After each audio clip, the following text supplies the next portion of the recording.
دوستای گلم یه لحظه نزنید ویدیو بعدی، یه مسئله خیلی مهمی باید بهتون بگم. حقیقتا این ویدیو جدیه، جدا از شوخی جدیه. یه لحظه بدونه که بخوام صدامو خیلی ترنتور حرف بزنم یا افکتای خیلی خاصی بزنم رو ویدیو، چون نمیطلبه این ویدیو. یکم حرف میخوام باتون یه لحظه بزنم، خیلی کوتاه.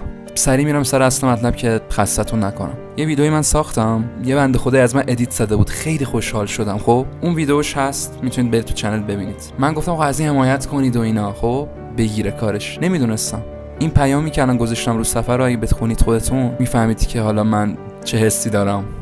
بعد از اینکه من این ویدیو رو گذاشتم و بهش گفتم که آقا ویدیو ساختم از ویدیویی که ازم درست کردی ادیته، کلی بهش پیام دادم و اینا، گفتم آقا کارت بگیره ان شاءالله، انجام بده، ادامه بده، خیلی خفنه کارت و اینا، دوست دارم کلا کارت و خیلی حرفای مثبت بهش زدم.